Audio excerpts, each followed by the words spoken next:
اعوذ باللہ السمیع العلیم من الشیطان اللعین الرجیم بسم اللہ الرحمن الرحیم۔ جیسا ہم نے پچھلے لیکچر وید سمجھ کر ہی ملے گا سچا مارگ کے بھاگ 2 میں بتایا تھا کہ اب ہم ایک نئی راہ پر چلنے جا رہے ہیں۔ بہت سے لوگ ہم سے پرشن پوچھتے ہیں پرنتو اب تک ہم کچھ ہی پرشنوں کے اتر دے پائے تھے۔ جب ہم ایک خدا ایک پیغام کی بات کرتے ہیں تو بھی بہت سے لوگوں کے دماغ میں سوال اٹھتے ہیں، کیونکہ ہم نے اپنی کتابوں کو ان کو تو ایسے الگ الگ معنی سے سمجھا ہے کہ جیسے وہ آپس میں میل کھاتی ہی نہیں ہے۔ تو لوگوں کا سوال اٹھتا ہے کہ جب ایک کتاب یہ کہہ رہی ہے تو کیسے ایک خدا اور ایک پیغام کی بات ہو سکتی ہے؟ تو اب ہم ایک ایک کر کے جو پرشن آ رہے ہیں ان کا اتر دینے کی کوشش کریں گے۔ حق موجود نام سے ایک اکاؤنٹ ہے جن کے چلانے والے ویکتی اپنے کو سندھ کا رہنے والا بتاتے ہیں۔ ان سے بڑے دنوں سے میری یوٹیوب ویڈیوز کے نیچے جو کمنٹ سیکشن ہوتا ہے وہاں پر بات ہو رہی ہے۔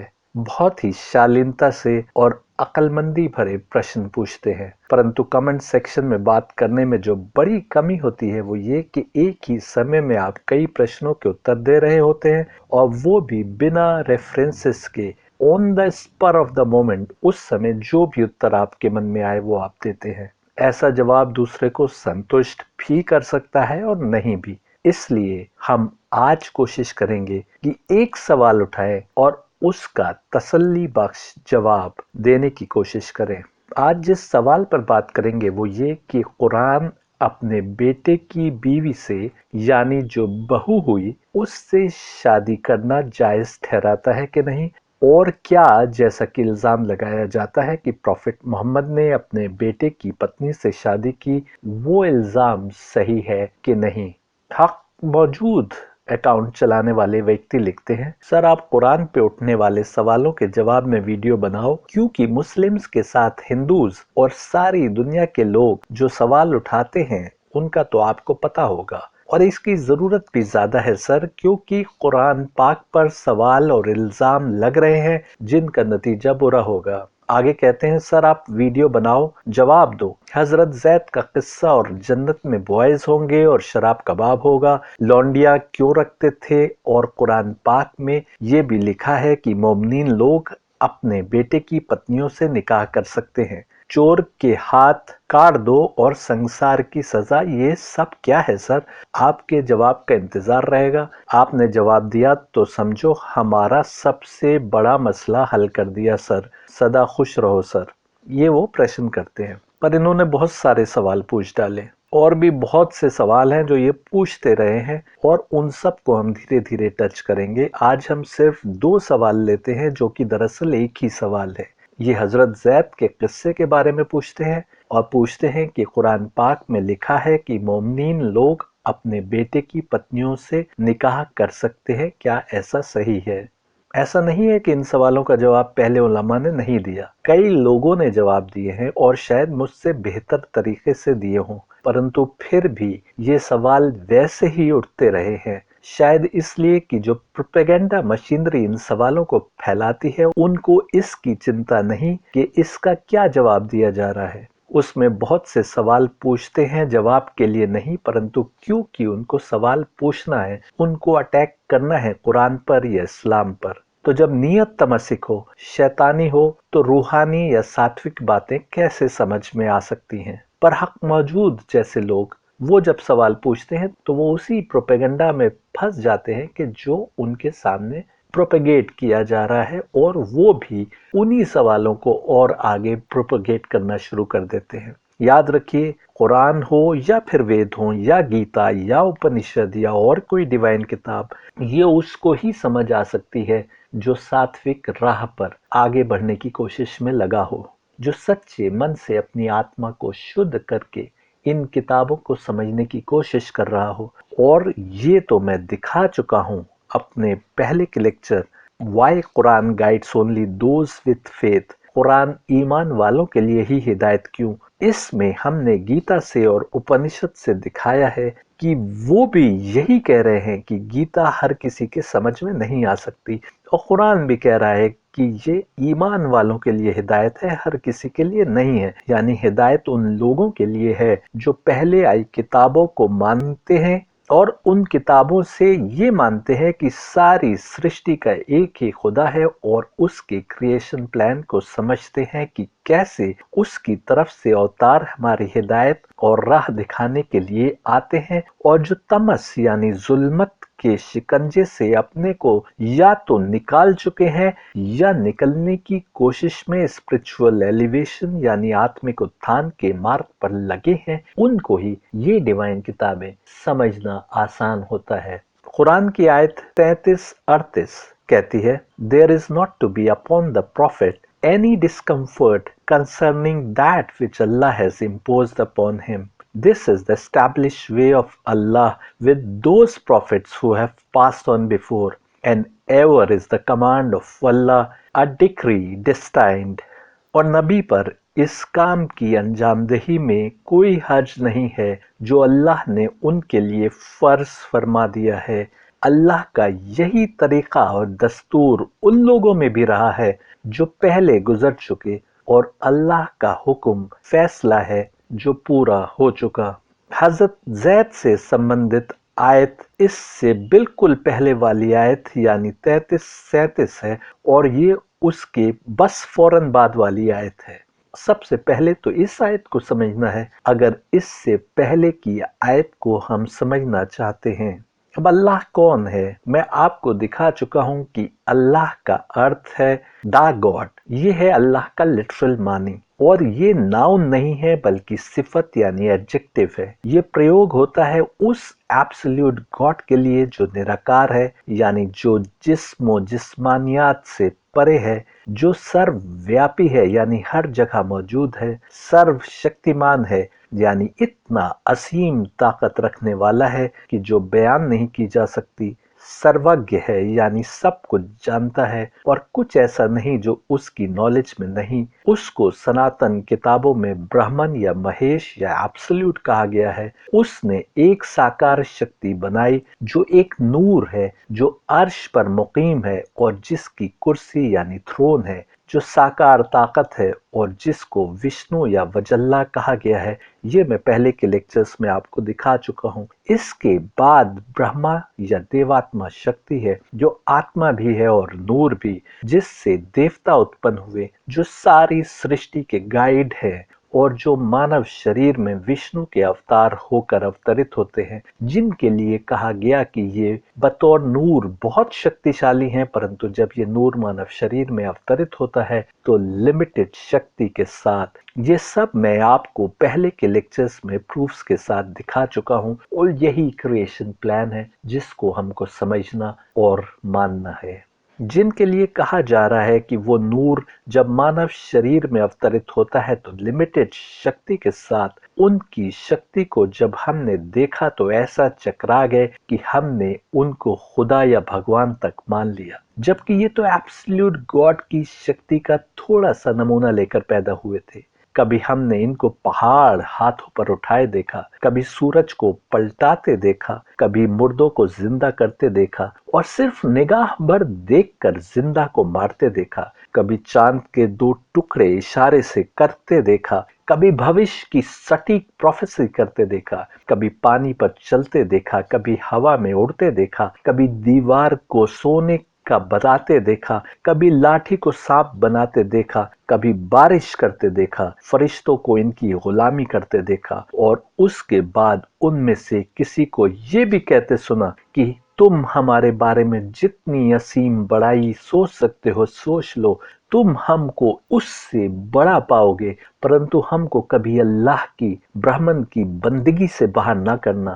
اس مارگ کو جاننا ہی ایمان ہے، اور ان کی بتائی راہ پر چل کر ہی موکش یا نجات مل سکتی ہے۔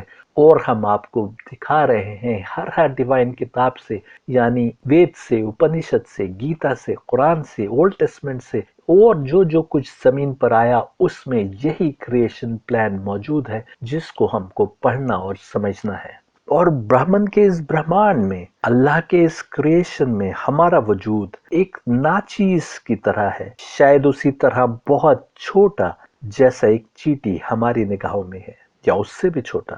لمیٹڈ طاقت ہونے کے بعد بھی اتنی طاقت، اور اس کے باوجود یہ اوتار اپنی ساری زندگی صرف اس एब्सोल्यूट यानी ब्रह्मन यानी अल्लाह की इबादत में गुजार देते हैं, सिर्फ और सिर्फ योग में उससे जुड़ाव बनाए रखने की कोशिश में लीन दिखाई देते हैं। अल्लाह की इबादत में इनका तरह तरह से इम्तिहान लिया जाता है। कभी लोग इन पर जुल्म करते हैं और ये उस इम्तिहान से निकलते हैं। कभी अल्लाह इनमें से किसी को केवल सपने में दिखाता है कि अपने इकलौते बेटे को कुर्बान कर दो मेरी खातिर। कभी इम्तिहान लेता है कि अपनी बीवी और बेटे को बेअबान में जहां पानी भी ना हो वहां छोड़ दो। और कभी ये खुद ही आगे बढ़कर अपने तमाम घराने और दोस्तों की कुर्बानी पेश कर देते हैं अल्लाह की खातिर। मुसलमान का मतलब होता है मुसल्लम ईमान, यानी वो जो अपनी पोजीशन को इस क्रिएशन प्लान में जानता है और अपने को मुकम्मल तौर पर अल्लाह के हुक्म के आगे सरेंडर किए हुए है। और मैंने अपने पहले के लेक्चर में दिखाया कि श्री कृष्ण भी यही बात कर रहे हैं जो मुसलमान का मतलब होता है, यानी कंप्लीट सरेंडर। और वो भी कहते दिखाई दे रहे हैं कि one who surrenders his whole being, जो अपने को पूरे तरीके से सरेंडर कर देता है, अपनी आत्मा को, अपने सेल्फ को, अपनी इंद्रियों को और अपने सोचने समझने की शक्ति को, सब कुछ सरेंडर कर देता है उस ताकत के आगे। उसकी श्री कृष्ण भी बात करते नजर आ रहे हैं। प्रॉफेट मोहम्मद अपने गदीर के खुतबे में मुसलमानों से यही सवाल पूछते हैं कि क्या मैं तुम पर तुम्हारे नफ्स से यानी तुम्हारे खुद के सेल्फ से ज्यादा ताकत, ज्यादा कुदरत नहीं रखता। यानी वो सरेंडर ऐसा होना चाहिए कि हमारी जिंदगी के मामलात क्या, हम अपनी जिंदगी को भी उनके हुक्म के आगे सरेंडर करते। यही कंप्लीट सरेंडर हमको अर्जुन का देखने को मिलता है श्री कृष्ण के आगे, और यही हमसे एक्सपेक्ट किया जाता है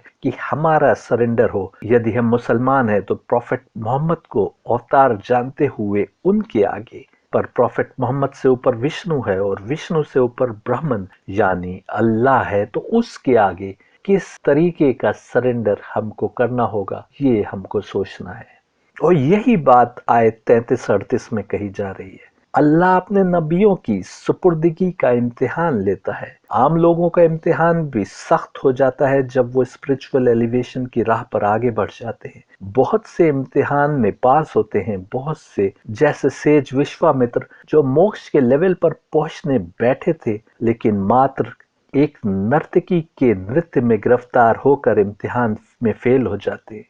परंतु याद रखें, ये इम्तिहान उनका क्यों होगा जो इम्तिहान देने को ही तैयार नहीं। ये उनका होता है जो आत्मिक उत्थान के मार्ग पर किसी न किसी ऊंचाई पर पहुंच गए होते हैं और आगे बढ़ने के लिए कोशिश में लगे होते हैं। और इसलिए नबियों और पैगंबरों का अल्लाह मुस्तकिल इम्तिहान लेता रहा, परखने के लिए कि वो कितना अपने कर्म में साबित कदम है। जैसे हजरत इब्राहिम का परफेक्ट एग्जाम्पल है कि उन्होंने बादशाह के दरबार में जो अपने को खुदा कहता था उसकी खुदाई का इनकार किया, तो उनको आग में डाला गया, पर आग उनके लिए गुलजार बन गई। उनके 86 साल की उम्र में एक औलाद हुई, तो वो जो इकलौती औलाद थी उसको कुर्बान करने को कहा गया। फिर 100 साल की उम्र में दूसरी औलाद हुई, तो पहली को उसकी माँ के साथ बयाबान में छोड़ने को अल्लाह की तरफ से कहा गया। और वो सब इम्तिहानों में पास होते गए। जो अल्लाह के आगे मुकम्मल सुपुर्दगी में, कंप्लीट सरेंडर में, जैसा श्री कृष्ण ने कहा, कमजोर है, वो कहेगा क्यों आग में डाले जाकर जान दोगे। नमरूद बादशाह से कोई बातचीत कर लो। क्या कोई अपने औलाद की कुर्बानी देता है? और क्या कोई अल्लाह के कहने पर अपनी बीवी और औलाद को बयाबान में छोड़ता है? यदि तुम ऐसा सोचते हो तो फिर अल्लाह से तुम्हारा जो रिश्ता है वो तुमने अभी तक सही से नहीं पहचाना। शायद तुम अपने खुदा को ही नहीं पहचाने, शायद उसकी बड़ाई को ही नहीं पहचाने, उसकी असल पोजीशन को नहीं पहचाने। अगर तुम पर यकीन हो गया कि वो अल्लाह का कथन है तो फिर उससे कैसे मुंह मोड़ सकते हो? और यदि तुमको इस बात पर यकीन हो गया कि कृष्ण का विष्णु से और खुदा से क्या रिश्ता है, तब तुम क्यों कृष्ण के मार्ग को नहीं अपनाओगे और कौरवों का साथ देने को तैयार होगे? तुम उन बीच के लोगों में भी नहीं रहोगे जिनके लिए श्री कृष्ण कह रहे हैं कि ये बीच का कोई रास्ता नहीं है, या तो सत्य का रास्ता है, या जो कोई भी सत्य के रास्ते पर नहीं है वो धर्म के मार्ग से विचलित है। हाँ, अगर तुम नहीं पहचान पा रहे कृष्ण की पोजीशन को, तब तुम पर जरूरी नहीं कि उनके कथन को, उनके बताए मार्ग को मानो। अगर तुम नहीं पहचान पा रहे कि मोहम्मद का क्या रोल है इस क्रिएशन प्लान में, तब शायद तुम्हारे लिए जरूरी नहीं कि तुम उनके बताए मार्ग पर चलो। लेकिन यदि पहचान लिया तो फिर तुम कैसे उस रास्ते से चलने से बच सकते हो? यदि पहचान लिया तब कंप्लीट सरेंडर यानी मुकम्मल सुपुर्दगी आवश्यक है। ऐसे ही कंप्लीट सुपुर्दगी का एक किस्सा बताता हूँ। अहलल बैत में से एक के पास एक व्यक्ति आया और बोला कि हम आपके चाहने वालों में से हैं। आपने कहा कि यदि ऐसा है तो ये तंदूर में आग दहक रही है, उसमें कूद जाओ। अब ये कैसे हो सकता था? उसने आनाकानी की। तभी अहलल बैत का एक और चाहने वाला उधर से दाखिल हुआ। कुछ और कहे बिना आपने कहा कि इस तंदूर में दाखिल हो जाओ। उसने ये भी ना पूछा कि क्यों, और उस तंदूर में कूद गया। जब तंदूर में देखा गया तो वो आग के बीचों बीच सही सलामत बैठा था।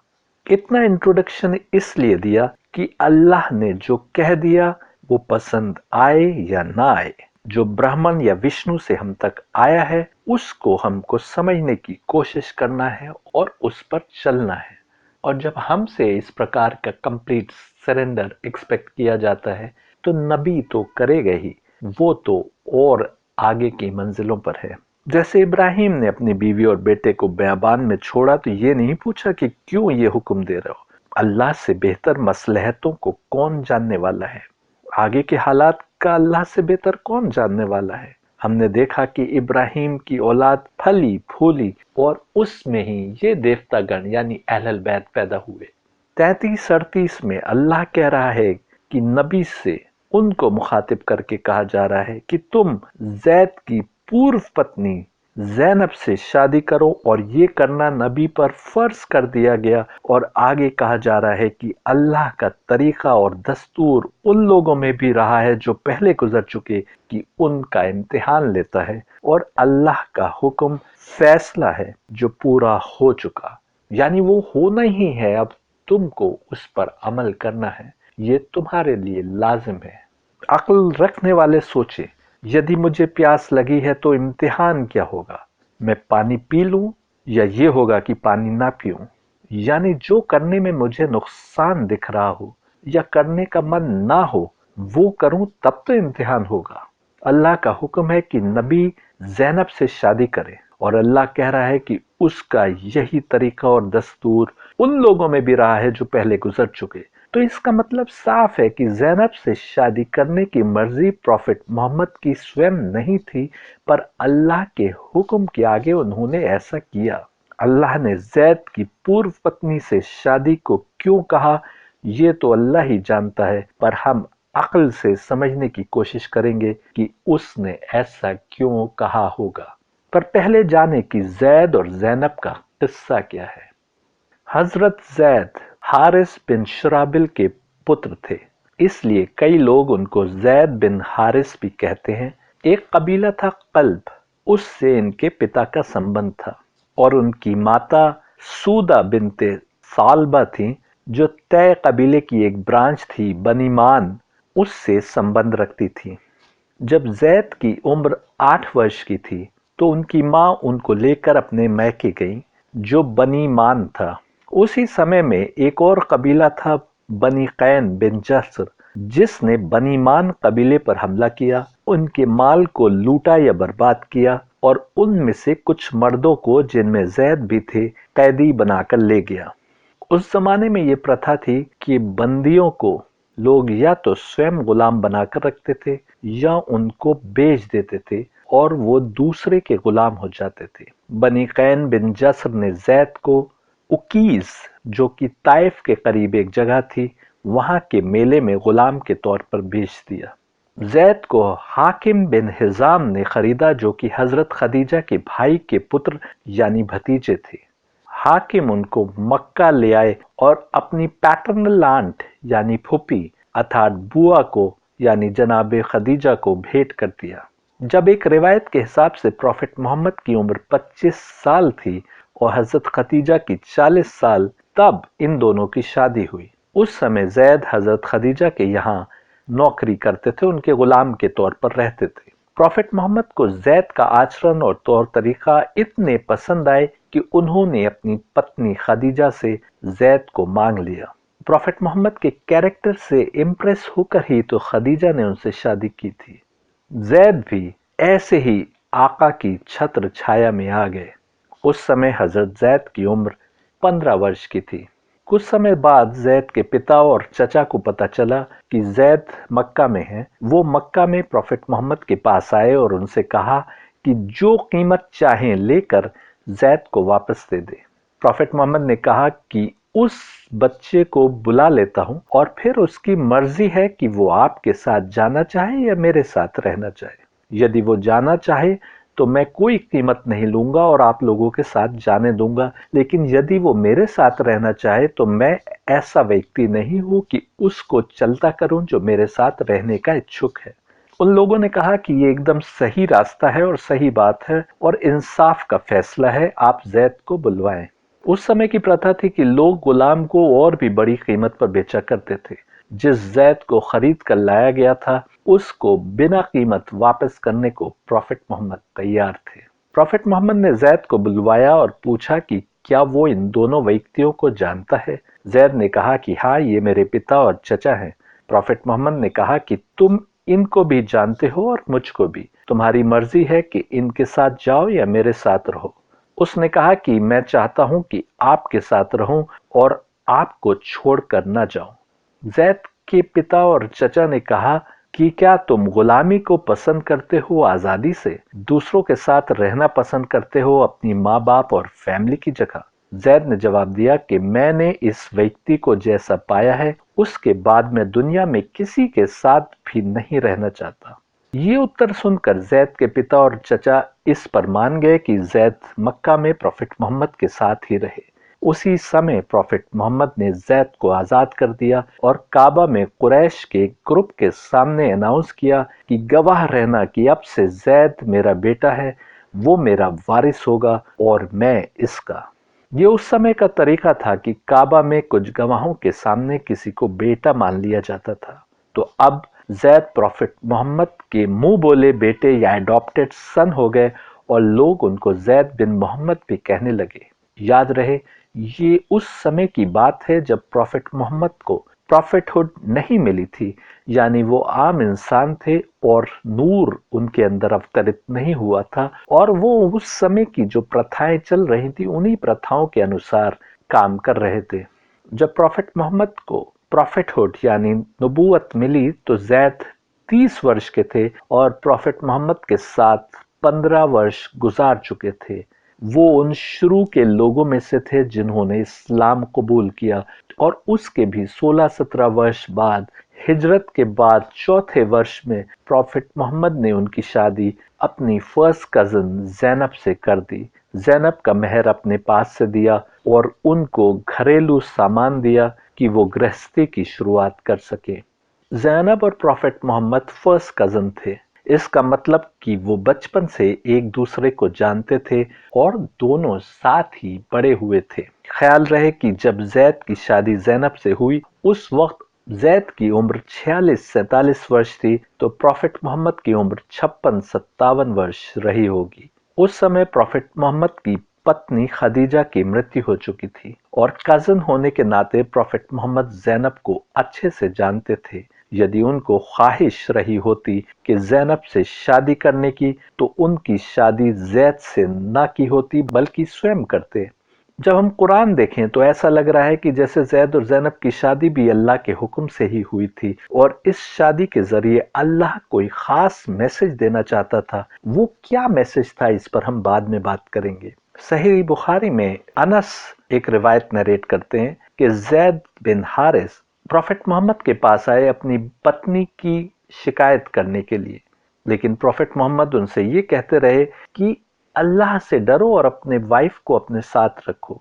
इस पर प्रॉफिट की पत्नी हजरत आयशा कहा करती थी कि अगर प्रॉफिट मोहम्मद को कुछ छिपाना होता कुरान में से तो ये वर्ष ऐसा था जिसको उन्होंने छिपाया होता।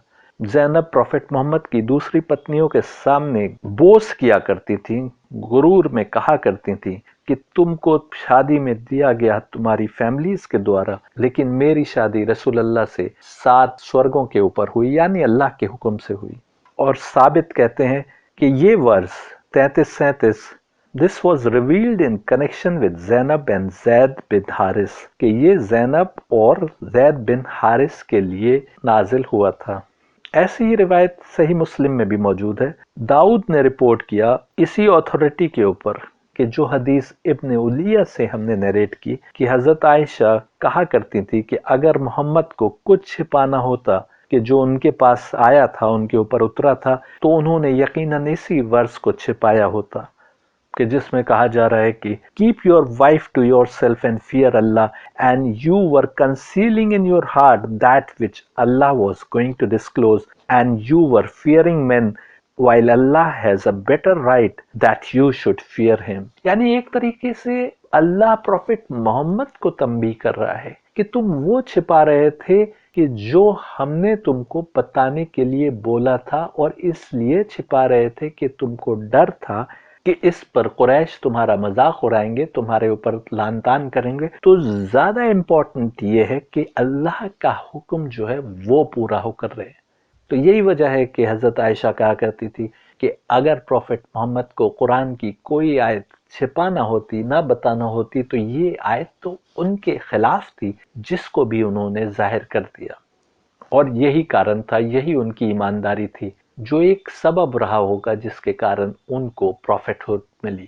جب پروفٹ محمد نے زینب کی شادی زید سے طے کی تو زینب خود اور اس کے بھائی اور دوسرے فیملی ممبرز نہیں چاہتے تھے کہ زینب کی شادی اس سے ہو جو پہلے اسی گھر کا غلام تھا، لیکن پروفٹ محمد نے اس پر زور دیا کہ زید ایک اچھا انسان ہے۔ اس شادی کے ذریعے وہ جاہلیت کے دور کی، یعنی ان کی ٹیچنگز آنے کی پہلے کی جو پرتھائیں اور رسمیں تھیں، ان کو توڑنا چاہتے تھے۔ اس میں پرتھا یہ تھی کہ جس کو برابری کا سمجھتے تھے اسی گھرانے میں شادی کی جائے، یعنی اونچ نیچ کے کانسیپٹ سے، کلر اور کریٹ کی بنیاد پر کوئی بہتر تھا، کوئی کمتر تھا، کوئی گورا تھا، کوئی کالا، کوئی ایک نسل کا یا قبیلے سے تھا، کوئی دوسری نسل سے یا قبیلے سے تھا۔ اسلام نے ہر اونچ نیچ کے کانسیپٹ کو توڑا، اور کئی جگہ قرآن میں بھی ملتا ہے کہ تم میں اگر کوئی بہتر ہے تو وہ جو تقوی یعنی پرہیزگاری یعنی اسپریچویلٹی یعنی روحانیت میں بہتر ہے۔ شادی کے لیے بھی بتایا کہ گھر اور گھرانہ دیکھنے سے بہتر ہے کہ جس سے شادی کرنے جا رہے ہو وہ کیریکٹر میں یعنی کردار میں کیسا ہے یا کیسی ہے۔ پھر قرآن کی آیتیں بھی آ گئیں اس سلسلے میں۔ 33-35 Indeed, the submitting Muslim men and submitting Muslim women, and the believing men and the believing women, and the obedient men and the obedient women, and the truthful men and the truthful women, and the patient men and the patient women, and the humble men and the humble women, and the men who give charity and the women who give charity, and the men who fast and the women who fast, and the men who guard their chastity and the women who guard it, and the men who remember Allah much, and the women who remember Allah has prepared for them forgiveness and a reward great۔ بے شک مسلمان مرد اور مسلمان عورتیں اور مومن مرد اور مومن عورتیں اور فرما بردار مرد اور فرما بردار عورتیں اور صدق یعنی سچائی والے مرد اور صدق والی عورتیں اور صبر والے مرد اور صبر والی عورتیں اور عاجزی والے مرد اور عاجزی والی عورتیں اور صدقہ و خیرات کرنے والے مرد، چیریٹی دینے والے مرد اور صدقہ و خیرات کرنے والی عورتیں اور روزہ دار مرد، اپنے اوپر کنٹرول کرنے والے مرد اور روزہ دار عورتیں اور اپنی شرمگاہوں کی حفاظت کرنے والے مرد اور حفاظت کرنے والی عورتیں اور کثرت سے اللہ کا ذکر کرنے والے مرد اور ذکر کرنے والی عورتیں، اللہ نے ان سب کے لیے بخشش اور عظیم اجر تیار فرما رکھا ہے۔ اور اسی کی اگلی آیت کہتی ہے کہ now whenever God and his apostle has decided a matter, it is not for a believing man or a believing woman to claim freedom of choice in so far as they themselves are concerned, for he who thus rebels against God and his apostle has already most obviously gone astray۔ یعنی اور نہ کسی مومن مرد کو یہ حق حاصل ہے اور نہ کسی مومن عورت کو کہ اللہ اور اس کا رسول کسی کام کا فیصلہ یا حکم فرما دیں تو ان کے لیے اپنے اس کام میں کرنے یا نہ کرنے کا کوئی اختیار ہو، اور جو شخص اللہ اور اس کے رسول کی نافرمانی کرتا ہے وہ یقیناً گمراہی میں بھٹک گیا۔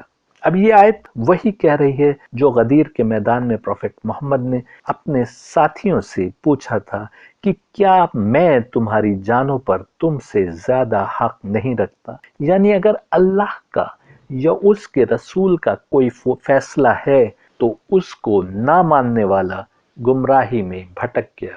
جب یہ آیت آئی تو زینب اور اس کے رشتہ دار جو شادی نہیں کرنا چاہ رہے تھے شادی کے لیے راضی ہو گئے۔ اس سے صاف ہے کہ بعد میں زینب کی پروفٹ محمد سے شادی کرنے کا فیصلہ ہی کیول اللہ کا نہیں تھا، بلکہ اس سے پہلے زینب اور زید کی شادی کروانے کا فیصلہ بھی اللہ ہی کا تھا، اور اس سے اللہ بہت سارے پیغام دینا چاہتا تھا۔ اللہ کو اس وقت بھی پتا تھا کہ یہ شادی زیادہ دن نہیں چل پائے گی، اور یہ بات پروفٹ محمد کو بھی شاید بتا دی گئی تھی، جیسا کہ ہم بعد میں دیکھیں گے۔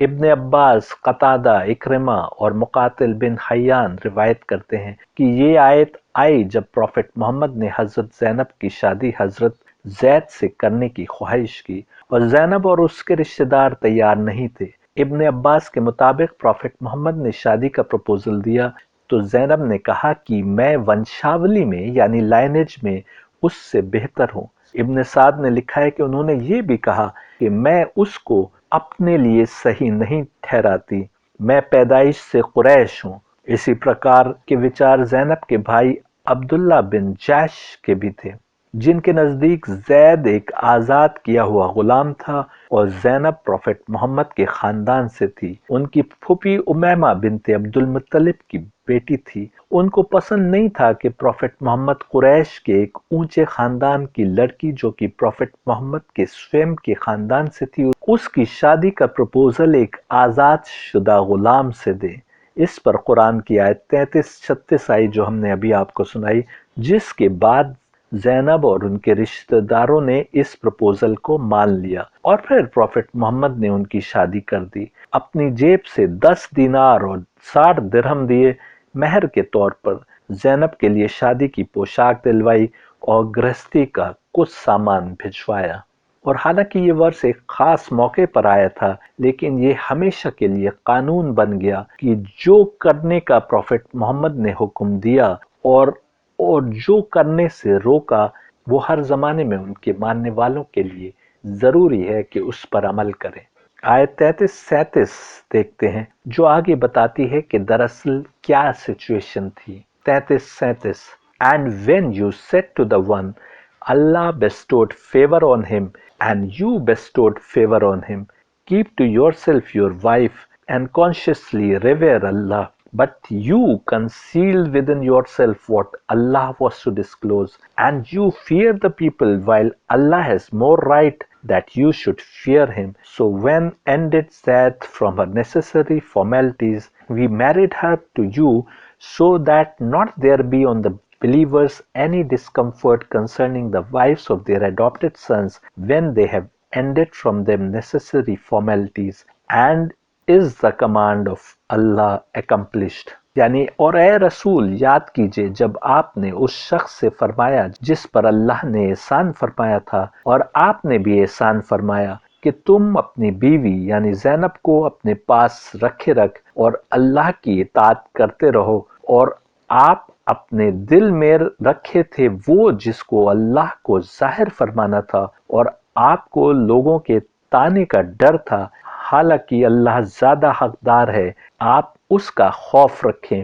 اور پھر زید نے اس سے کوئی حاجت نہ رکھی یعنی اس کو طلاق دے دی تو ہم نے آپ سے اس کا نکاح کر دیا تاکہ مومنوں کے لیے ان کے منہ بولے بیٹوں کی بیویوں کے ساتھ نکاح کرنے کے بارے میں کوئی حرج نہ رہے جبکہ طلاق دے کر وہ ان سے بے غرض ہو گئے ہوں، اور اللہ کا حکم تو پورا کیا جانے والا ہی تھا۔ اب دیکھیے اللہ کہہ رہا ہے کہ اے رسول یاد کیجئے جب آپ نے اس شخص سے فرمایا تھا جس پر اللہ نے احسان فرمایا تھا اور آپ نے بھی احسان فرمایا تھا۔ تو اللہ نے اور پروفٹ محمد نے زید پر فیور کیسے کیا تھا یہ تو ہم دیکھ ہی چکے کہ اس بچے کو کچھ حالات سے گزار کر وہاں پہنچایا جہاں افطار کو ظاہر ہونا تھا۔ غلام کے طور پر بھی وہ ایسے ہی رہا کہ اپنے باپ اور چچا کے ساتھ جانے کو راضی نہ ہوا اور پھر اس کو آزاد کیا۔ انہوں نے پروفٹ محمد کی نہ صرف سیوا کی بلکہ یدھوں میں بھی ساتھ دیا، اور ان سے اللہ نے پروفٹ محمد کی کزن زینب سے شادی کرا کے کئی بڑے میسج دینے کے لیے چنا۔ لیکن زید کی اور زینب کی شادی میں تکرار شروع ہو گئی، کیونکہ زینب کو اپنے خاندان اور گھرانے پر ناز تھا۔ وہ زید کو چھوٹا اور نیچی ذات کا سمجھتی تھی۔ جب زید کے گھر میں تناتنی زیادہ ہوتی تھی تو وہ پروفٹ محمد کے پاس جاتے تھے کہ طلاق لے لیں، لیکن ہر بار پروفٹ محمد ان کو روک دیتے تھے، یہ کہتے ہوئے کہ اللہ سے ڈریں اور شادی کے بندھن میں بنے رہیں۔ یہی بات قرآن کی آیت میں بھی کہی جا رہی ہے۔ کہا جا رہا ہے اور اے رسول یاد کیجئے جب آپ نے اس شخص سے فرمایا کہ تم اپنی بیوی زینب کو اپنے پاس رکھے رکھ اور اللہ کی اطاعت کرتے رہو۔ یہ بھی ایک میسج تھا کہ ایسے حالات پیدا ہو سکتے ہیں کہ کسی ایک اسپاؤس کے نیچر کے کارن یا اور کچھ حالات کے کارن ایسی سچویشن آ جائے کہ تم شادی جاری نہ رکھ سکو، تو پہلے تو تم کو چاہیے کہ ہر کوشش کرو کہ شادی کنٹینیو رہ سکے۔ لیکن اگر ایسے ہی موقع آ جائے کہ شادی کنٹینیو نہ رہ سکتی ہو تو پھر بہتر یہ ہے کہ اچھے سے الگ ہو جاؤ، جو طریقہ بتایا گیا ہے اس طریقے سے، اور پھر تم دونوں آزاد ہو اپنی اپنی زندگی کی راہ چننے کے لیے۔ حالانکہ حضرت زینب اپنے کو اونچ خاندان کا سمجھتی تھی اور وہ قرآن کی آیت آنے کے بعد حضرت زید سے شادی کو تیار ہو گئی تھی، لیکن وہ اس وچار سے آزاد نہیں ہو پائیں کہ زید ایک آزاد کیے ہوئے غلام ہیں جن کو ان کی اپنی فیملی نے پال کر بڑا کیا تھا۔ اس کارن وہ کبھی بھی زید کو برابری کا درجہ نہیں دے پائیں، اور یہی کارن تھا کہ ان کی گرہست زندگی میں تناؤ بڑھتا ہی رہا۔ شادی کے پہلے سال میں ہی کئی بار زید پروفٹ محمد کے پاس شکایت لے کر آئے اور 1 سال سے کچھ زیادہ ہی شادی چل پائی اور طلاق ہو گئی۔ اب قرآن کی آیت کا وہ حصہ دیکھتے ہیں جس کو اعتراض کے طور پر پیش کیا جاتا ہے، پرنتو یدی آپ صرف کوئی ایک آیت یا اس کا ایک حصہ لے لیں گے تو آپ قرآن کو نہیں سمجھ سکتے، اور یہی کام قرآن کے ڈیٹریکٹرز کرتے ہیں، قرآن میں قابل اعتراض باتیں ڈھونڈ کر نکالنے کے لیے اور ان کو پروپیگیٹ کرنے کے لیے۔ قرآن کہتا ہے اور آپ اپنے دل میں رکھے تھے وہ جس کو اللہ کو ظاہر فرمانا تھا، اور آپ کو لوگوں کے طعنے کا ڈر تھا، حالانکہ اللہ زیادہ حقدار ہے، آپ اس کا خوف رکھیں۔ اور پھر زید نے اس سے کوئی حاجت نہ رکھی، یعنی اس کو طلاق دے دی، تو ہم نے آپ سے اس کا نکاح کر دیا۔ قرآن کا بھیجنے والا کہہ رہا ہے کہ ہم نے آپ سے اس کا رشتہ کر دیا تاکہ مومنوں کے لیے ان کے منہ بولے بیٹوں کی بیویوں کے ساتھ نکاح کرنے کے بارے میں کوئی حرج نہ رہے، جبکہ طلاق دے کر وہ ان سے بے غرض ہو گئے ہوں، اور اللہ کا حکم تو پورا کیے جانے والا ہی تھا۔ قرآن کا بھیجنے والا کہہ رہا ہے اور آپ اپنے دل میں رکھے تھے وہ جس کو اللہ کو ظاہر فرمانا تھا، اور آپ کو لوگوں کے طعنے کا ڈر تھا، حالانکہ اللہ زیادہ حقدار ہے کہ آپ اس کا خوف رکھیں۔ اب یہ رسول دل میں کیا رکھے تھے؟ یہ آیت رسول کے فیور کی نہیں ہے، اور یہی وجہ ہے کہ حضرت عائشہ کہا کرتی تھی کہ اگر رسول کو قرآن سے کوئی آیت چھپانی ہوتی یا نہ بتانی ہوتی تو یہی وہ آیت تھی جس کو وہ چھپاتے، کیونکہ اس میں اللہ رسول سے تنبیہ کر رہا ہے کہ اللہ کچھ ظاہر کرنے کو آپ سے کہہ رہا ہے، اور زید آپ کے پاس آتے ہیں تو آپ ان سے کہہ دیتے ہیں کہ اللہ سے ڈرو اور اپنی بیوی کے ساتھ وقت گزارو، اپنی بیوی سے بیوی جیسا برتاؤ کرو، جبکہ اللہ آپ کو بتا چکا ہے کہ ان کی طلاق ہونی ہے اور آپ کو شادی کرنی ہے۔ یہاں پر پروفٹ محمد کو نہ سمجھ پانے والے لوگ کہتے ہیں کہ وہ دل ہی دل میں زینب سے شادی کی خواہش رکھتے تھے۔ ظلمت کے کارندوں نے اس آیت کے ذریعے حملہ کرنا چاہا پروفٹ محمد کے کیریکٹر پر، اور اس پرکار کی باتیں تبری جیسی کچھ لیکھکوں نے بھی لکھ ڈالی کہ پروفٹ محمد کی نگاہ زینب پر پڑی جب وہ گھر کے اندر تھیں اور پھر ان کو زینب سے شادی کی خواہش ہو گئی۔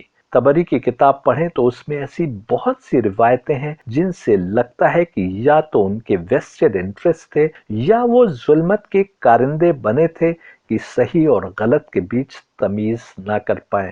ایسے لوگ بھول جاتے ہیں کہ زینب پروفٹ محمد کی فرسٹ کزن ہی تھی اور ایک ہی ورش پہلے پروفٹ محمد نے ان کی شادی زید سے کروائی تھی۔ اس سے پہلے ایک ہی گھرانے کے دونوں فرد تھے اور ایک ساتھ بڑے ہوئے تھے، تو زید سے شادی کرانے کے بعد کیسے ممکن تھا کہ ایک سال میں پروفٹ محمد نے زید کی بیوی کو دھوکے سے دیکھ لیا اور پھر ان کو اس سے شادی کرنے کی خواہش پیدا ہو گئی؟ وہ تو پہلے سے زینب کو جانتے تھے اور خوب اچھے سے جانتے تھے۔ اس آیت سے صاف ظاہر ہے کہ وہ زید تھے جو زینب کو طلاق دینا چاہتے تھے، جبکہ پروفٹ محمد اس کو اللہ سے ڈرنے کا مشورہ دیتے تھے اور کہتے تھے کہ شادی بنائے رکھو۔ یدی کوئی ویکتی کسی اور کی بیوی کو چاہتا ہے تو وہ کیا کرے گا؟ کیا شادی جاری رکھنے کو کہے گا یا ذرا سی بات کو بڑا کرنے کی کوشش کرے گا کہ شادی اور جلدی ٹوٹ جائے؟ اور ایک جنرل بات کروں، یہ ہو بھی سکتا ہے کہ کسی مرد کے دل میں کسی شادی شدہ عورت سے لگاؤ پیدا ہو جائے، پر پھر اللہ سے ڈرنے کا کیا تقاضا ہے؟ دل پر ہاتھ رکھ کر سوچئے کہ وہ کوئی بھی کام ایسا نہ کرے کہ جس کی اجازت اللہ نے نہیں دی۔ بنا شادی کے رشتہ بنانا زنا کہا گیا ہے اور کسی بھی حالت میں جائز نہیں، اور اس کی شادی توڑنے کی کوشش کرنا بھی کسی حالت میں جائز نہیں۔ طلاق کے بعد جب تک عدت کا پیریڈ ہے تب تک بھی کوئی رشتہ بنانا یا شادی کرنا جائز نہیں۔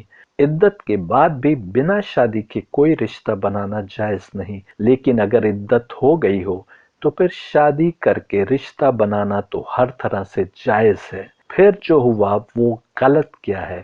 کچھ لوگوں نے اس آیت سے جانے انجانے من گھڑنت معنی نکالے ہیں۔ وہ یہ کہ پروفٹ محمد حضرت زینب سے شادی کرنا چاہتے تھے اور چاہتے تھے کہ زید ان کو طلاق دے دیں، اور انہوں نے یدی زید کو طلاق دینے سے روکا تو من سے نہیں روکا۔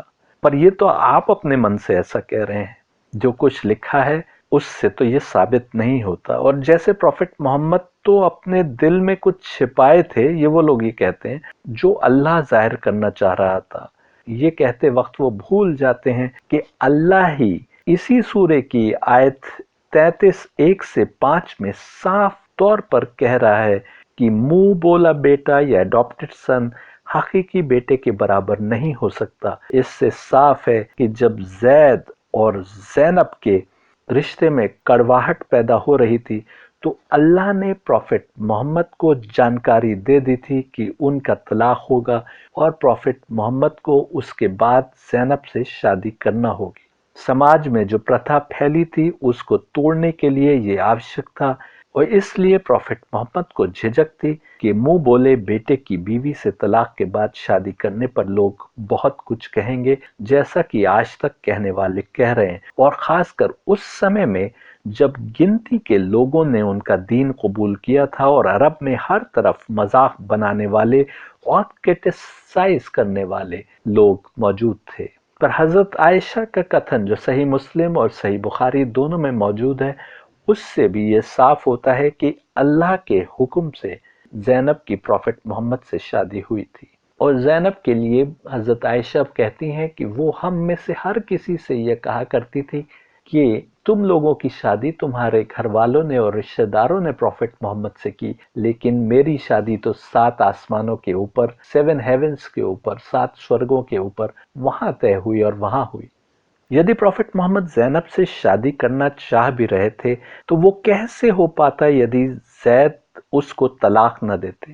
قرآن کی آیت سے صاف ظاہر ہے کہ زید بار بار رشتوں میں کڑواہٹ کے کارن طلاق کی بات کرنے آتے تھے، جس کے لیے پروفٹ محمد منع کرتے تھے۔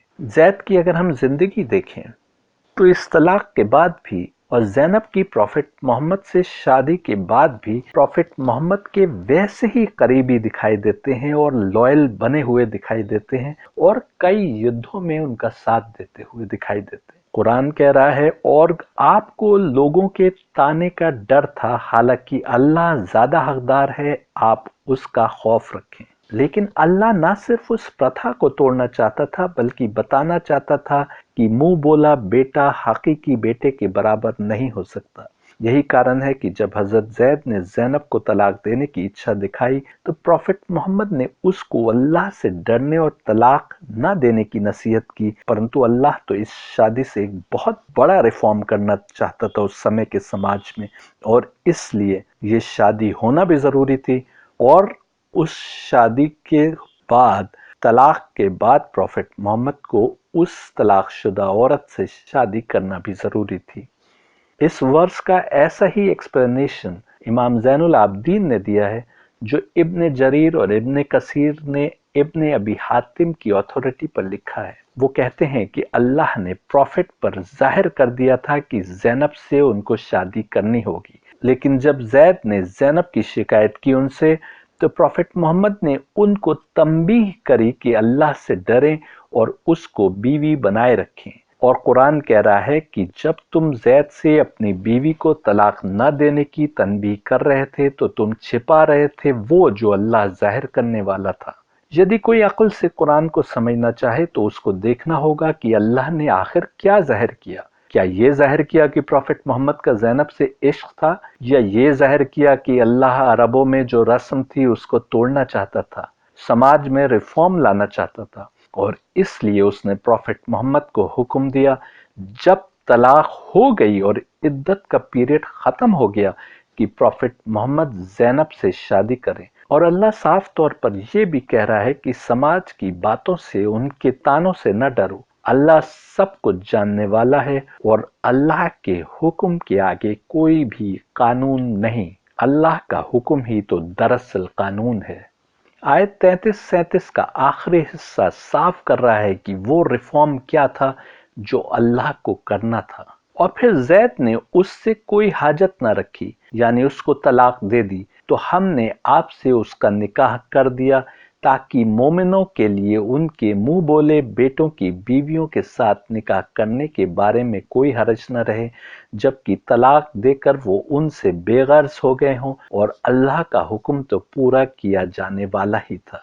इतना साफ लिखा होने के बावजूद जो लोग दूसरे मानी निकालते हैं, साफ है कि उनके दिल टेढ़े हैं। या तो नियत में खोट है या आत्मा गिरावट के उस लेवल पर है कि उनको हकीकतें दिखाई नहीं देती। अल्लाह चाहता था कि उसका प्रॉफिट खुद इनिशिएटिव ले इस प्रथा को तोड़ने के लिए, और यदि प्रॉफिट मोहम्मद स्वयं ऐसा न करते और दूसरों को बताते तो उसका असर न होता। शादी करने के लिए अल्लाह का हुक्म आ जाने के बाद ये सिर्फ परमिसिबल मामला नहीं रह गया, बल्कि प्रॉफिट मोहम्मद के लिए तो इस पर अमल करना ड्यूटी हो गया।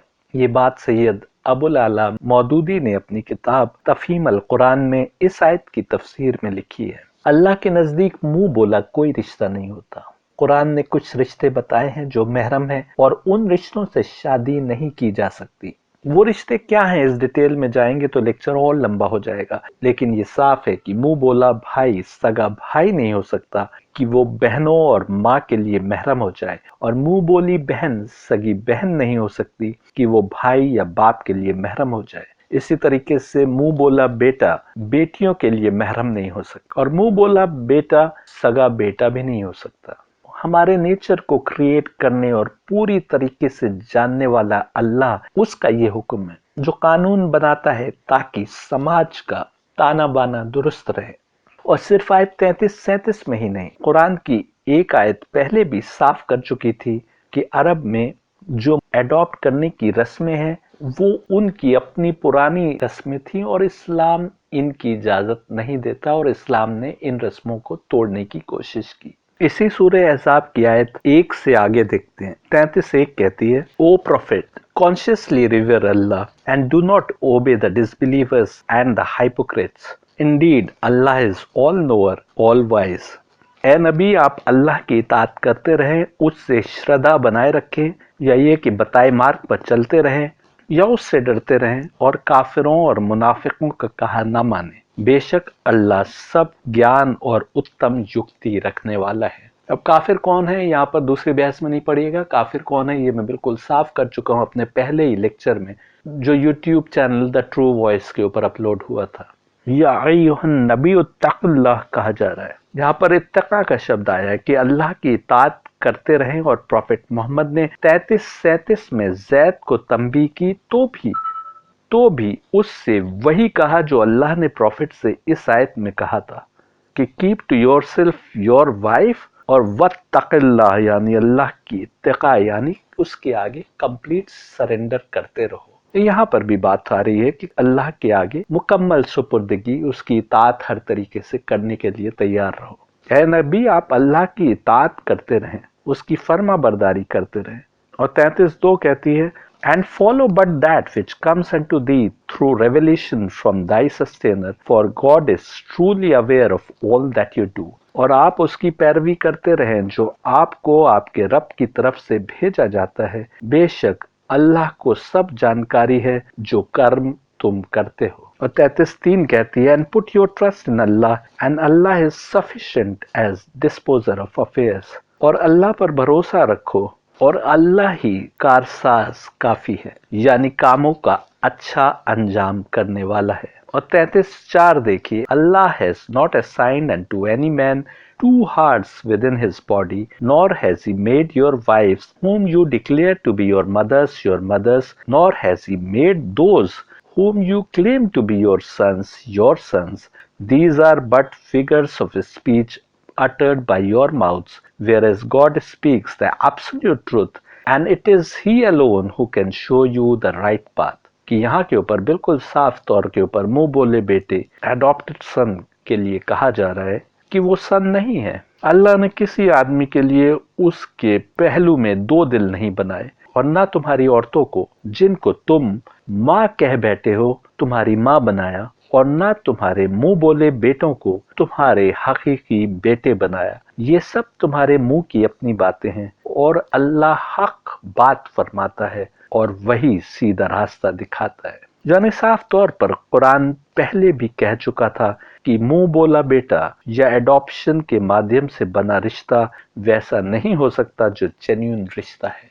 33:5 देखिए, as for your adopted children call them by their real fathers name, this is more equitable in the sight of God, and if you know not who their fathers were, call them your brethren in faith and your friends. However, you will incur no sin if you err in this respect. What really matters is but what your hearts intend, for God is indeed much forgiving, a dispenser of grace।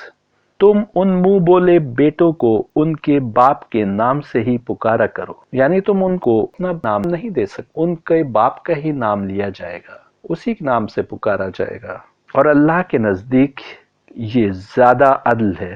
फिर अगर तुम्हें उनके बाप मालूम ना हो तो वो दीन में तुम्हारे भाई हैं और तुम्हारे दोस्त हैं, और इस बात में तुम पर कोई गुनाह नहीं जो तुमने गलती से कही, लेकिन इस पर जरूर गुनाह होगा जिसका इरादा तुम्हारे दिलों ने किया हो, और अल्लाह बहुत बख्शने वाला बहुत रहम करने वाला है।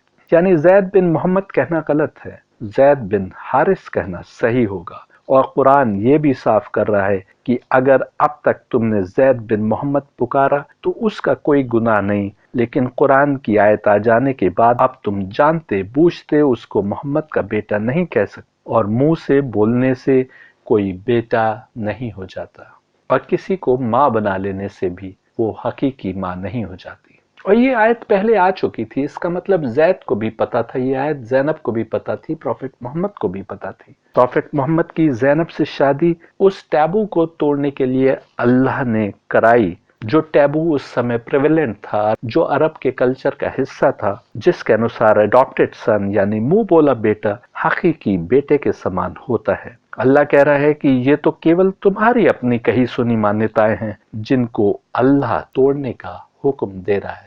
अब एक सवाल उठता है, मुझको बताया गया है कि साउथ इंडिया के कुछ इलाकों में एक ट्रेडिशन है कि जब लड़की बड़ी होती है तो सबसे पहले उससे शादी का हक उसके मामा का होता है। यदि मामा शादी न करे तो फिर उसकी शादी कहीं और की जाती है। कुछ ट्राइबल्स में आज भी ट्रेडिशन है कि औरत एक समय में 2 या 2 से अधिक पति रख सकती है, जिससे तुमको मालूम भी नहीं होगा कि जो पुत्र है वो किस पुरुष का है। इस किस्म के ट्रेडिशंस पर तो तुम नहीं चढ़ दौड़ते।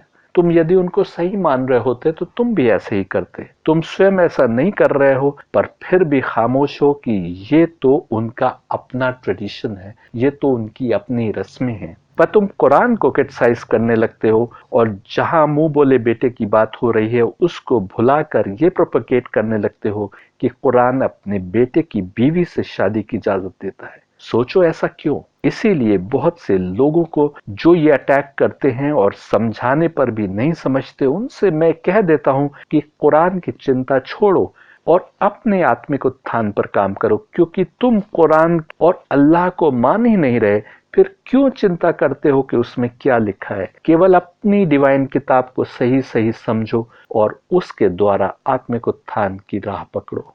जुल्मत भी कैसे कैसे काम करती है।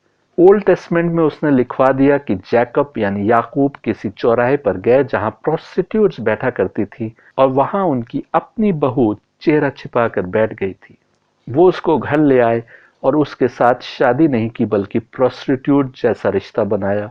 एक और जगह लिखा है कि दाऊद छत पर टहल रहे थे, उन्होंने एक औरत को नग्न अवस्था में नहाते देखा।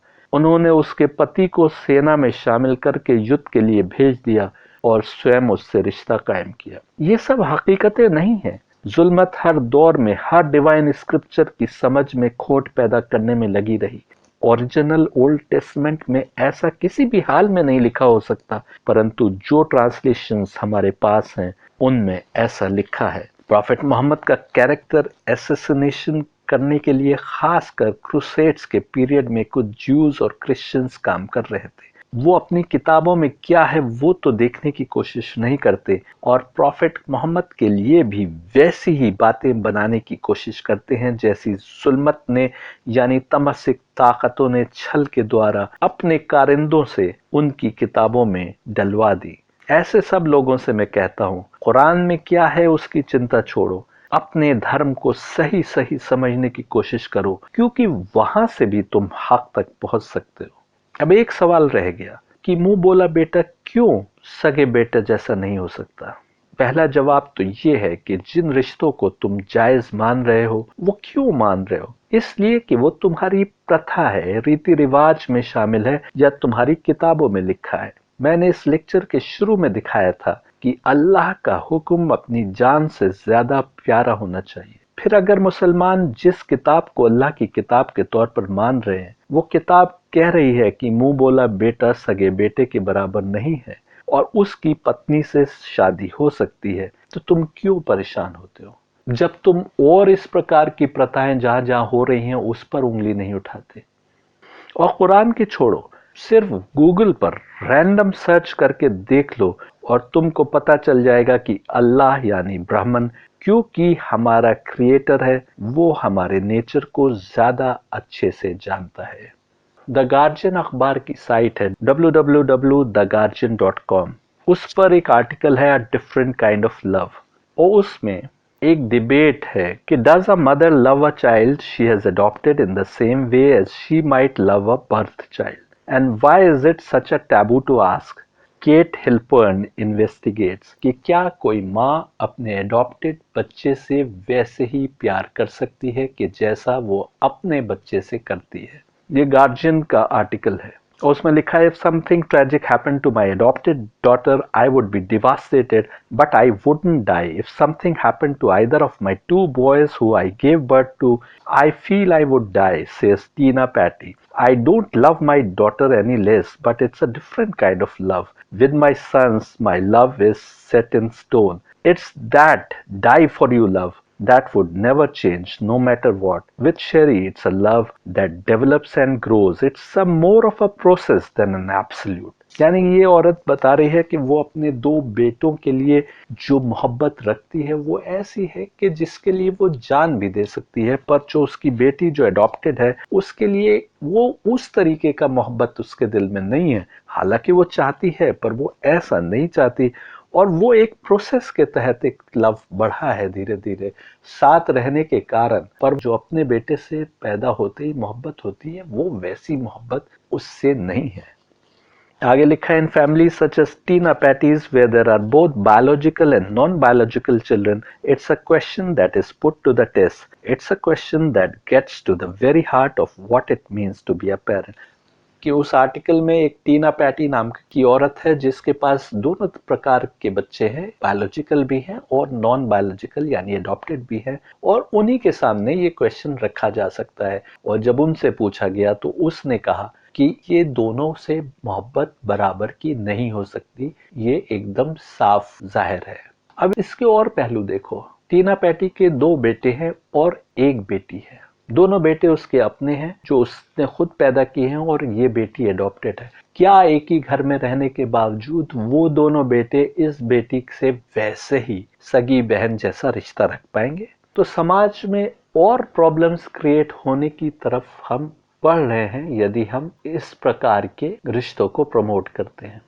और किसी और केस की बात करते हुए यही आर्टिकल कहता है, I don't care how close you are to your adopted son और beloved step daughter, the love you have for your non biological child isn't the same as the love you have for your own flesh and blood, wrote Rebecca Walker in her recent book Baby Love. Yes, I would do anything for my first non-biological son within reason, but I would do anything at all for my second biological child without reason, without a doubt, added the estranged daughter of the renowned author Alice Walker. कि ये भी बिल्कुल साफ कह रही हैं Rebecca walker कि biological और नॉन बायोलॉजिकल बच्चों में एक जैसी मोहब्बत नहीं हो सकती, ये इन्होंने अपनी किताब में भी लिखा है। और Mary Cooper did adopt a newborn baby but she too found it difficult to use the word daughter in the early days. This was 37 years ago when I was a psychiatric social worker and had my own 3-year-old son. It was assumed I would know it all, but I was not prepared for the difference between giving birth and adopting, she says. You don't have 9 months to prepare. You don't go through the birth and you don't breastfeed. क्योंकि तुम 9 महीने की तैयारी से नहीं गुजरी, जो पैदाइश के लिए मातृत्व की तैयारी होती है। तुम बर्थ देने की तकलीफ से नहीं गुजरी, तुमने अपना दूध नहीं पिलाया। इसलिए मैरी कूपर, जो अपना एक बेटा होने के बावजूद एक और बेटी को गोद लेकर आई, वो इस बात को मान रही हैं कि दोनों बराबर नहीं हो सकते। metro.co.uk साइट के ऊपर नवंबर 18, 2019 की डेट में एक आर्टिकल पढ़ा है, incest dad who forced underage adopted daughters into sex with him is spared jail. किसी स्टीवन वेल्स का केस है कि उसके victims were aged 14 and 13 at the time of the abuse, के 2 डॉटर्स को उसने अडॉप्ट किया जो 14 और 13 साल के थी और उनके साथ सेक्सुअल अब्यूज किया। His victims were aged 14 and 13 at the time of the abuse, which started in 2012 and continued at the family home on a leafy Fort Wayne street for 5 years. कि 5 साल तक वो ये करता रहा।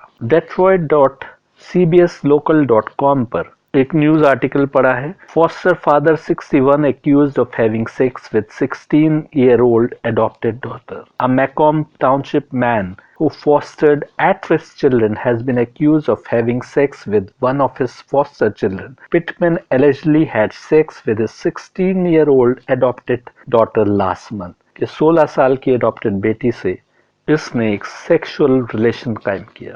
www.lipstickalley.com पर man admits to sex with adopted daughters gets probation, नवंबर 17, 2019 का article है।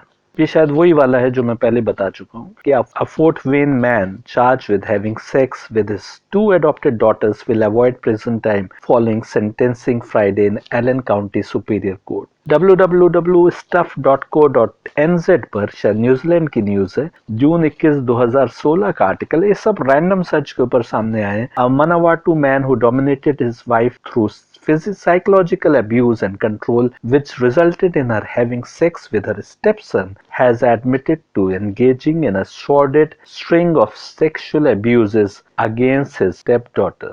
अब ये बड़ा अजीब केस है कि औरत ने अपने स्टेपसन के साथ रिश्ता बनाया और मर्द ने, उसी के हस्बैंड ने, अपनी स्टेप डॉटर के साथ रिश्ता बनाया। wikipedia.org के ऊपर Woody Allen sexual assault allegation के नाम से अगस्त 92 का केस पड़ा है कि the American film director Woody Allen was accused by his adoptive daughter Dylan Farrow, then 7 years old, of having sexually assaulted her in the home of her adoptive mother, the actress Mia Farrow, in Bridgewater, Connecticut.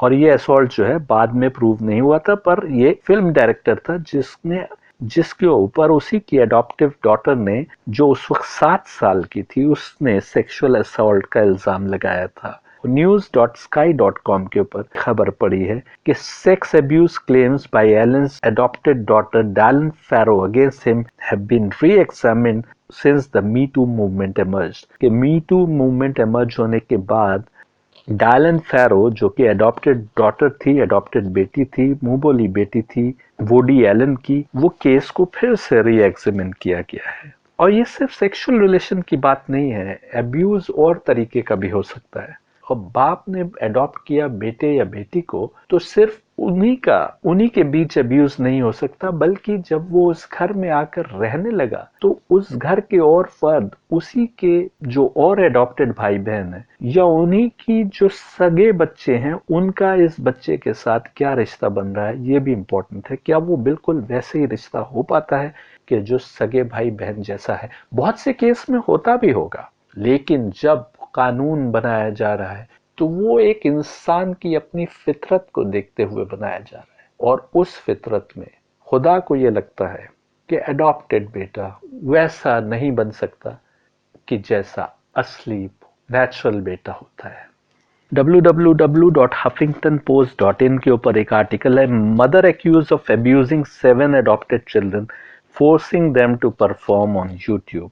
ये sexual abusement नहीं है, लेकिन उस माँ ने 7 adopted बच्चों के साथ अब्यूज किया और उनको फोर्स किया कि वो यूट्यूब के ऊपर परफॉर्म करें। इसी तरह HuffPost.com के ऊपर can adoption lead to child abuse, इसके ऊपर एक आर्टिकल है, इन 3 cases where children were apparently punished to death, all the victims were adopted. Merely grisly coincidence or cause and effect that society needs to face. यानी 3 cases जिसमें बच्चों को punishment के तौर पर ऐसी सजा दी गई कि उनको तीनों की डेथ हो गई। वो तीनों बच्चे अडॉप्टेड थे। ये दिसंबर 6, 2017 का आर्टिकल है, जो लीजा बेल्किन ने, जो सीनियर कॉलमनिस्ट हैं द हफिंगटन पोस्ट में, उन्होंने पोस्ट किया। मार्च 31, 2018 की एक न्यूज देखिए, adopted Indian girl returns home after abuse from Swedish parents. कि हिंदुस्तान से गरीबी के कारण एडॉप्शन के प्रोसेस से गुजरकर स्वीडन तक पहुंच गई, वहां बड़ी हुई, लेकिन उसके बाद उसको वहां पर वो मोहब्बत नहीं मिली कि जो वो चाह रही थी, और वो वापस हिंदुस्तान आई अपने माँ बाप को ढूंढते हुए। Matilda Gustafsson or Shoba was adopted by a Swedish couple at the age of 7. After years of abuse and negligence, Shoba has returned to India to find her real parents. Matilda says her adoptive parents turned abusive and she was shifted to a foster home. यानी सगे बच्चे को आदमी foster care में नहीं डाल सकता, लेकिन क्योंकि ये अडॉप्टेड डॉटर थी तो उसके पेरेंट्स इस लेवल पर अब्यूजिव हुए, उसको बुरा भला कहने लगे कि उन्होंने उस लड़की को, जिसको बेटी बनाकर हिंदुस्तान से लेकर गए थे, उसको फॉस्टर केयर होम में डाल दिया। Matilda's case highlights the lapses in the inter-country adoption system, just in the case of 3-year-old Sharon Matthew, who was adopted by a couple in Texas from India, but was found dead 2 weeks after she was reported missing. और यही article आगे कह रहा है कि Matilda के case जो है वो लैप्सेस दिखाता है जो इंटर कंट्री एडॉप्शन सिस्टम में आते हैं। पर ये लैप्सेस तो इंटर कंट्री के अलावा अगर कंट्री के अंदर भी एडॉप्शन हो रहे हैं तो वहां के ऊपर भी आ रहे हैं। और ये आगे लिखते हैं कि ये केस वैसे ही है जैसा शैरन मैथ्यू का केस, कि जो टेक्सास के कपल ने जिसको इंडिया से ले जाकर अडॉप्ट किया था, लेकिन वो कुछ समय बाद वो गायब हो गई और फिर उसकी लाश मिली। CASCW.umn.edu के ऊपर When Adoptive Parents Target Adopted Children for Abuse नाम से आर्टिकल है, जिसमें लिखा है The abuse of children who have been adopted by their adoptive parents is a particularly tragic, considering that adoption is supposed to be the safe haven for children who have already experienced the traumatic dissolution of their birth families. A recent case of the abuse of internationally adopted children born in Russia and adopted to a family in Wisconsin has increased the tensions between Russia and the US when it comes to the welfare of Russian adopted children. At least 18 Russian adopted children have been murdered by their American adoptive parents and many more Russian adoptees have been abused. ये article कह रहा है कि कम से कम 18 Russian adopted बच्चे ऐसे हैं कि जिनको अमेरिकन कपल्स ने अडॉप्ट किया और मर्डर कर दिया, और उनमें से और भी बहुत सारे ऐसे हैं जिनके साथ अब्यूज हुआ, यानी जो किसी भी प्रकार का अब्यूज हो सकता है, और ये इसके ऊपर अमेरिका और यूएस के बीच रिश्तों में दरार पड़ गई है। यदि हम इस प्रकार की न्यूज को भी छोड़ दें जो कि भरी पड़ी है और कितनी तो अनरिपोर्टेड होती है, और खास तौर पर हिंदुस्तान में ऐसे बेइंतहा केस हमको मिल जाएंगे कि जिसमें स्टेप डॉटर या स्टेप सन के साथ या एडॉप्टेड चिल्ड्रन के साथ अब्यूज के केसेस होते रहे हैं और न्यूज में आते रहे। पर यदि हम इस प्रकार की न्यूज को छोड़ भी दें तो भारत के हिंदुओं को, जो कि कर्म और कर्म के बेस पर प्रारब्ध में विश्वास रखते हैं, वो एडॉप्टेड सन को असली बेटे के बराबर कैसे मान सकते हैं। लेक्चर बड़ा जरूर हो गया, परंतु मैं चाहता था कि एक ही बार में इस सवाल को मेरे लेक्चर सुनने वालों के लिए एकदम क्लियर कर दूं। अफसोस की बात है कि इस आयत के बैकग्राउंड में जब हम जाते हैं तो हमको इसी आयत में इतने सारे सोशल रिफॉर्म्स दिखाई देते हैं, परंतु जुल्मत ने इस आयत की समझ को मिटाने की कोशिश ऐसे की कि हम इस आयत के द्वारा हो रहे रिफॉर्म्स को भूलकर दूसरी बातों में पड़ गए। नौकर के साथ कैसा सलूक किया जाना चाहिए, कोई छोटा बड़ा न जात से, न नस्ल से, न धर्म से, न रंग से, न इलाके से होता है, बल्कि बड़ा वो है जो कैरेक्टर में बड़ा है। शादी कुछ और देखकर नहीं बल्कि कैरेक्टर देखकर करनी चाहिए। अल्लाह और उसके अवतार की बात के आगे और कोई बात की अहमियत नहीं रह जाती। शादी को निभाने की हर मुमकिन कोशिश करना चाहिए, बस शादी नहीं चले तो प्रताड़ना झेलने और देने से बेहतर है कि खुशी खुशी अलग हो जाए और दोनों अपनी जिंदगी जीने के लिए आजाद हो जाएं। प्रॉफिट कुछ भी नहीं करता या कहता, बल्कि वो जो अल्लाह की मर्जी होती है और मुंह बोला रिश्ता नहीं होता, या तो ब्लड या शादी से बने रिश्ते होते हैं, या फिर ईमान के हिसाब से कोई तुम्हारा भाई होता है या दोस्त होता है, या फिर इंसान और इंसान का रिश्ता होता है। ये कुछ सोशल पैगाम है जो हमको इस इंसिडेंट से मिलते हैं, और ये भी कि अल्लाह पर भरोसा करें, भले ही उसकी बात का कारण समझ में नहीं आ रहा, क्योंकि वो हमारे बारे में हमसे अधिक जानने वाला है।